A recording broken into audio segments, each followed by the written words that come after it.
네, 여기 묵상 간증입니다. 구유에 누인 아기 예수입니다. 작년 초에 저는 회사 내 인사 발령에 따라 팀장에서 팀원으로 강등되었습니다. 팀원으로 돌아가 일을 하니 내가 이런 취급 받을 사람이 아닌데 라는 교만한 생각이 들어 힘들었습니다. 그리고 사람들이 나를 무시한다는 피해의식으로 회사를 그만두고 싶었습니다.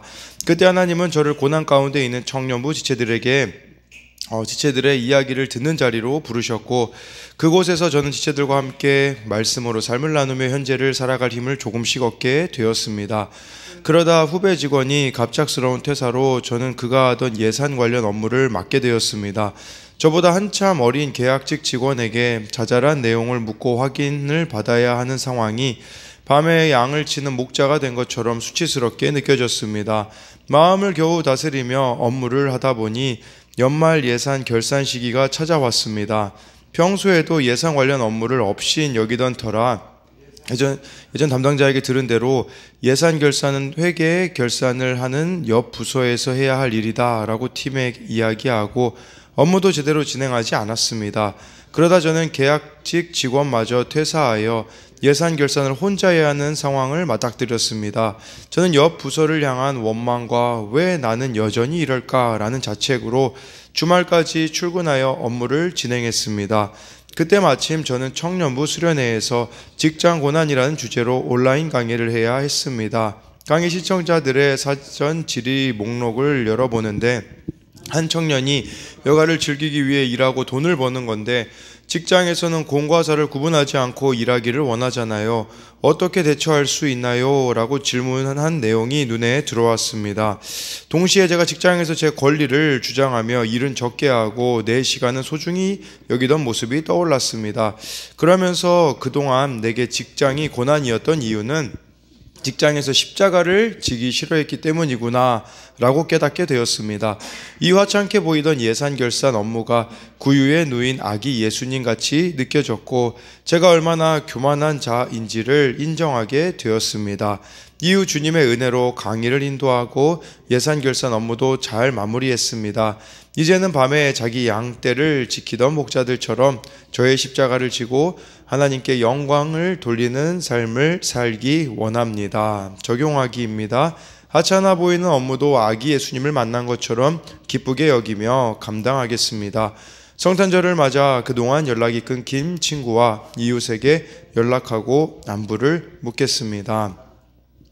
네, 여기서 왜 직장이 고난이었나 보면 자신이 직장에서 십자가를 지기 싫어했기 때문임을 깨닫게 되었다라고 하고 있지 않습니까? 그리고 하찮게 보이던 예산 결산 업무가 구유에 누인 아기 예수님처럼 느껴져서 자신이 얼마나 이렇게 또 교만한 자인지를 인정하게 되었다라고 이렇게 고백해주는 그런 내용이 여기 나와 있는데요. 오늘은 이 누가복음 2장 8절부터 20절까지를 보려고 하는데요. 사실 예수님을 가장 먼저 보러 온 사람들은 동방박사들이 아니라 목자들이었습니다. 제가 이렇게 말씀드리는 이유는요, 예수님을 찾아온 동방박사들 마태복음을 잘 읽어보시면 집으로 찾아왔다라는 내용이 나와 있어요. 베들레헴 집. 근데 지금 이 7절에 누가복음 오늘은 2장 8절부터인데 7절에 보면 여관에 이제 또 머물 곳이 없었다라는 그런 내용이 나오고, 그래서 이제 말 구유에 예수님께서 태어나신 내용이 나와 있습니다. 그래서 이 8절에 그 지역의 목자들이 밤에 밖에서 자기 양떼를 지키더니라고 해서요. 이 목자들은요, 오후 6시부터 오전 6시까지 이렇게 이 시간들 속에서 3시간씩 4회 보초를 섰거든요. 그 시간에 이제 지금 평소처럼 똑같이 자신들에게 주어진 일상을 이 목자들은 살아가고 있었습니다. 그런데요, 예수님이 왜 말 구유에서 태어나셨습니까? 그 이유는 물론 여러 가지 이유가 있겠죠. 근데요, 목자들이 만날 수 있었어요. 말구에서 태어나셨기 때문에 목자들을 만날 수 있었다라고 생각을 하시면 되는 것이죠. 그러니까 이 왕궁에서 태어났거나 권세 있는 부잣집에서 태어났다면 목자들은 절대로 예수님을 만날 수가 없었을 겁니다. 왜냐면요, 이 1세기 팔레스타인 목자들은요, 존중받는 존재들이 아니었었거든요. 이 목자들은 종종 막 남의 들에 가가지고 짐승들 풀을 뜯기기도 했는데, 그 때문에 도둑으로 몰리는 경우도 있었고, 또 이 지금 유대인들이잖아요. 이 목자도 유대인들에게 있어서 중요한 것은 율법을 지켜야 되는 건데, 율법 중에 또 중요한 게 음식이잖아요. 가려 먹어야 될 음식이 있었잖아요. 레위기 11장 같은 것을 기준으로 음식을 먹지 말아야 되는 것이 있었는데, 이 사람들은 짐승들을 돌보느라 야영 생활을 해야 됐기 때문에 율법도 제대로 지킬 수가 없었습니다. 즉 사회로부터 짓밟히고 업신여김을 당하는 대표들이 바로 이 목자들이었던 것이죠. 근데 이 목자들에게 기쁨의 소식이 전해집니다. 9절에 주의 사자가 곁에 서고 주의 영광이 그들을 두루비침에 크게 무서워하는지라 라고 이렇게 말씀해 주고 있어요. 유대인들은 전통적으로 하나님의 영광을 본 자들은 살아남을 수 없다라고 생각했기 때문에 그들은 이 하나님의 영광을 보며 두려움에 떨었다라는 사실입니다. 네, 이것 자체가 어떻게 보면은 이 크게 무서워했다라는 것 자체가 하나님에 대한 경건이 있었다라는 말이 아니겠습니까? 왜냐하면 하나님을 두려워하지 않았던 사람들이 너무 많았기 때문이에요. 뭐 예를 들자면 대제사장만 해도요, 진짜 하나님을 두려워했다면 정말 그 예수님이 오셨을 때 가장 먼저 이렇게 맞이해야 됐었는데, 그러지 못한 모습을 우리는 보게 되어지는 것이겠죠. 그러니까 하나님은 그 당시에 제사장이나 바리새인이나 서기관처럼 율법을 연구하고 메시아의 오심을 고대하던 자들에게 이 예수님의 탄생을 알리지 않으시고, 이렇게 세상적인 지위와 신분과 상관없는 이 목자들에게 이 소식이 알려졌음을 이렇게 말씀해주고 있습니다. 그러니까 이 기쁨의 소식은 신분을 초월함을 또 우리가 볼 수가 있는 것이죠. 10절에 천사가 이르되 무서워하지 말라. 보라, 내가 온 백성에게 미칠 큰 기쁨의 좋은 소식을 너희에게 전하노라 라고 해서요, 이 큰 기쁨의 좋은 소식이라는 게 복음이라는 단어잖아요. 그러니까 예수님이 오신 것이 큰 기쁨의 좋은 소식이라고 이 천사가 목자들에게 이렇게 말씀해 주고 있어요. 근데 여기서 중요한 단어는요, 온 백성에게 미칠 큰 기쁨의 소식이에요. 그러니까 이 복음이라는 것은 온 세상 사람들에게 전해져야 하는 것이죠. 그런데요, 유대인들은 그렇게 생각하지 않았어요. 메시아가 올 때 지금 이 유대인은 식민지 상태에 놓여 있고, 이방인, 지금 로마 사람들이 이 지금 유대인들을 정복자 위치에 있었잖아요. 그러니까 유대인들은 무슨 생각을 했냐면, 메시아가 오면 유대인들에게는 복음이지만, 기쁜 소식이지만 이방인들에게는 재앙이 될 거라고 이 사람들은 생각을 했거든요. 그런데 천사는 유대인이나 이방인이나 모두에게 예수님은 큰 기쁨의 좋은 소식이라고 말씀해 주고 있어요. 이 예수님을 우리가 믿는다면 어떻게 돼야 되겠습니까? 유대인이나 이방인이나 차별 없이 이 큰 기쁨의 소식을 우리가 전해야 한다라는 것이죠. 물론 우리가 유대인은 아니지만 믿는 측면으로 보자면, 사실 우리는 유대인보다 이방인들에게 복음 전하기가 더 힘들지 않겠습니까? 이 차별 없는 복음을 전하기 위하여서는 내가 좋아하는 사람이든 싫어하던 사람이든 상관없이 이 기쁨을 우리가 전할 수가 있어야 한다라는 것이겠죠. 그래서 마태복음 9장 13절에 예수님은 이런 말씀을 하셨어요. 앞 내용은 빼고요, 뒤에 이런 내용이 있어요. 나는 의인을 부르러 온 것이 아니요 죄인을 부르러 왔노라 하시니라. 예수님은 건강한 자가 아닌 병든 자, 의인이 아닌 죄인을 구원하려고 그들의 목자로 이 땅에 오셨다라는 것이에요. 그러니까 내가 비천하고 연약할수록 주님이 오신 것을 더 크게 기뻐하며 즐거워할 수 있다라는 것이에요. 왜냐하면 그 당시 목자들이 그렇거든요. 비천한 존재였었잖아요. 저도 보니까요, 그렇더라고요. 누가 말씀을 더 귀 기울여 잘 듣냐, 비천하고 연약하고 심령이 가난한 자들임을 수없이 이렇게 보게 되어지더라고요. 그래서 이 10절에 대한 적용 질문은 큰 기쁨의 소식인 복음을 차별 없이 모든 사람들에게 전하고 있습니까? 성탄절인 오늘 나는 어떤 일로 기뻐합니까? 어떤 상황이 있을지라도 주님이 오신 것 자체가 나에게 큰 기쁨이 되고 있습니까? 11절 12절 보면요, 오늘 다윗의 동네에 너희를 위하여 구주가 나셨으니 곧 그리스도 주시니라. 12절에 너희가 가서 강보에 쌓여 구유에 뉘어 있는 아기를 보리니 이것이 너희에게 표적이니라 라고 해서요, 11절 다윗의 동네, 이 다윗의 동네가 그 베들레헴이죠. 베들레헴의 구세주가 나셨는데 그리스도 주시다 라고 해서요, 그리스도라는 단어가 메시아예요. 이게 히브리어로요. 네, 이 메시아, 그렇게 기다리던 메시아가 드디어 왔다라고 이렇게, 이게 헬라어로는 크리스토스라고 해서 이게 그리스도라고 하거든요. 그러니까 메시아가 왔음을 알리고, 12절에 근데 이 예수님은 말 구유에서 태어나셨잖아요. 구유라는 것은 짐승의 그 밥통인 것을 보게 되어지는 거죠. 이것이 너희의 표적이다라고 이렇게 말씀해주고 있어요. 그러니까 예수님의 삶은 말 구유에서 시작해서 십자가로 마치셨습니다. 여러분, 우리가 이걸 기억해야 돼요. 우리가 예수님을 믿고 예수님을 따라간다면 말 구유에서 시작하여서 십자가로 마치는 삶으로 나아가야 되는 거죠. 무슨 말이냐면요, 말 구유 자체, 인간의 몸으로 온 것 자체가 낮잖아요. 근데 거기서 말 구유에서 태어났다는 것은 더 낮아진 것이죠. 근데 십자가로 죽으셨다는 것은 더 낮은 모습으로 이렇게 순종의 삶을 사신 이 모습을 우리가 본받아야 한다라는 것을 기억해야 합니다. 13절 14절에 보니까요, 호련히 수많은 천군이 그 천사와 함께 하나님을 찬송하여 이르되, 14절에 지극히 높은 곳에서는 하나님께 영광이요 땅에서는 하나님이 기뻐하신 사람들 중에 평화로다 하니라 라고 말씀해 주고 있어요. 여기서 아까 11절에 구주라고 했잖아요. 로마 당시에는 로마 황제를 구주라고 불렀거든요. 근데 로마 황제 그 주와 예수님이 주 되심은 다름을 이렇게 말씀해 주고 있어요. 그러니까 세상의 그 로마 황제는, 그 로마의 팍스 로마나라고 하죠. 로마의 평화는 어떤 겁니까?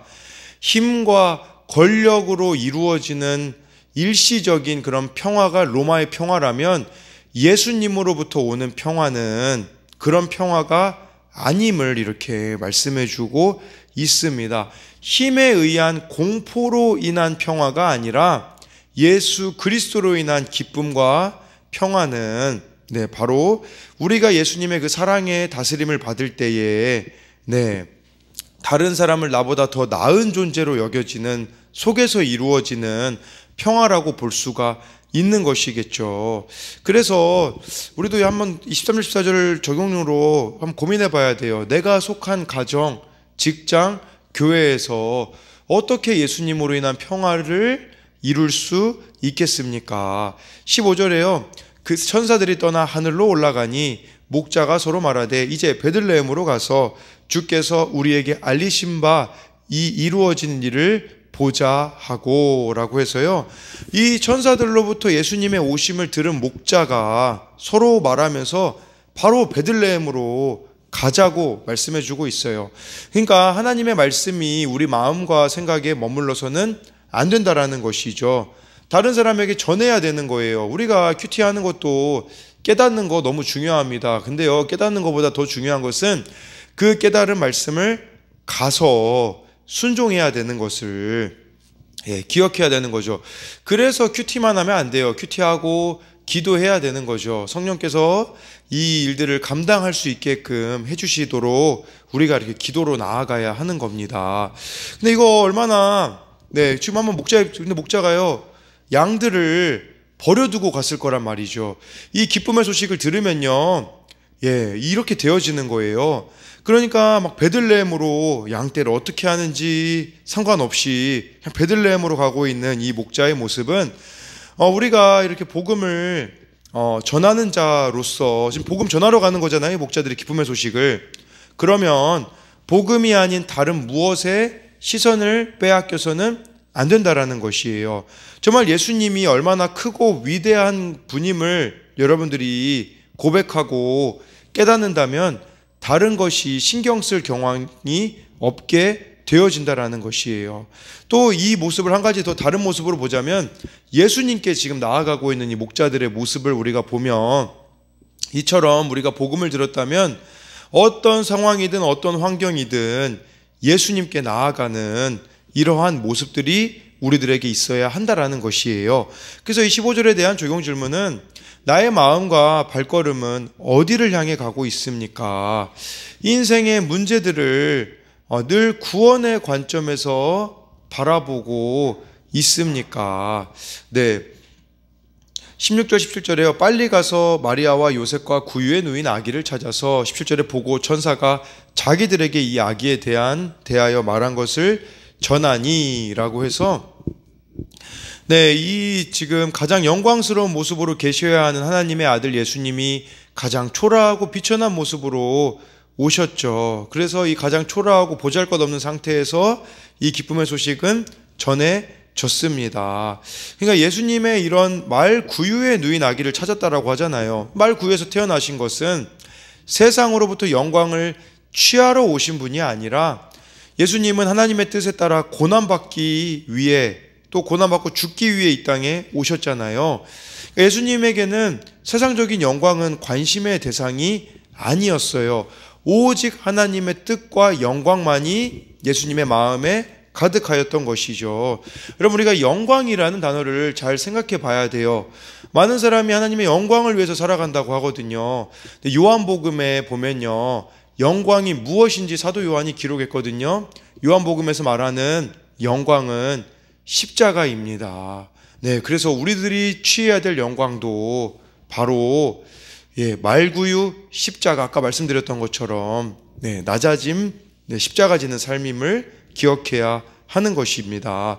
18, 19절에요. 듣는 자가 다 목자들이 그들에게 말한 것들을 놀랍게 여기되 19절에 마리아는 이 모든 말을 마음에 새기어 생각하니라. 여기서 마리아가 이 소식을 듣고 마음에 새기어 생각했다고 하잖아요. 이것은 소식을 마음 깊이 간직했을 뿐 아니라 혼자서 자문자답하며 앞으로 이 아기가 어떻게 될 것인지 생각해 보았다라는 것이에요.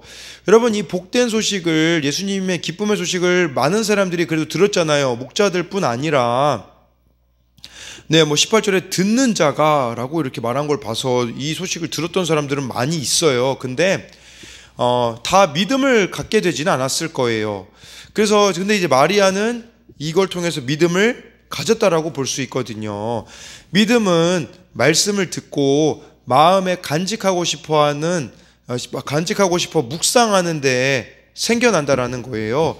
우리도 이 들은 말씀을 사실로 믿어 받아들이고 내 삶과 어떤 연관이 있는지 생각해야 주님의 뜻을 깨닫고 하나님께 영광을 돌릴 수 있습니다. 마치 로마서 10장 17절 말씀처럼 그러므로 믿음은 들음에서 나며 들음은 그리스도의 말씀으로 말미암느니라. 그래서 이 18, 19절에 대한 적용 질문은 말씀을 묵상하여 마음에 새기고 있나요? 그리하여 그날 주시는 말씀에 비추어 삶을 해석하고 있습니까? 마지막으로 20절 보면요, 목자들은 자기들에게 이르던 바와 같이 듣고 본 그 모든 것으로 인하여 하나님께 영광을 돌리고 찬송하며 돌아가니라 라고 해서요, 복음을 들은 자들은 복음을 전하고 하나님께 영광을 돌리고 찬송하는 것으로 이렇게 반응해야 됨을 목자들의 모습을 통해서 볼 수가 있습니다. 그래서요, 우리들도 목자들처럼 캄캄한 밤같이 힘들고 어려운 상황에 있는 가족과 친구들에게 내가 만난 예수님을 전하며 구원의 기쁨의 소식을 전해야 한다라는 것이에요. 그래서 마지막으로 20절에 대한 적용 질문은 우리를 구원하려고 예수님이 이 땅에 오신 기쁜 소식을 전하고자 내가 빨리 찾아가야 할 사람은 누구입니까? 라고 해서요, 정말 이 목자들에게 기쁜 소식이 가장 먼저 전해진 것을 보며 우리도 정말 이 예수님이 말구유에서 시작하여 십자가에서 죽으신 그 삶의 발자취를 따라가는 자들이 되어지기를 소망하며 뿐만 아니라 오늘이 또 이 성탄절이 아닙니까? 중요한 것은 이 기쁨의 소식을 온 세상 사람들에게, 온 백성에게 큰 기쁨의 좋은 소식이라고 말씀해주고 있는 것처럼 우리도 이 차별 없는 복음을 사람들에게 사람 가리지 말고, 또 오늘은 특별히 또 많이 기도해야 되는 부분 중에 하나가 오후에 또 성탄 예배 때 우리 교회 또 아이들의 부모님도 또 오시는 분들이 있다고 해요. 처음 교회 오시는 분도 있을 것이고 그러는데, 정말 이 기쁨의 소식이 함께 전해지는 시간이 될 수 있도록 저와 여러분들이 또 함께 기도하도록 하겠습니다.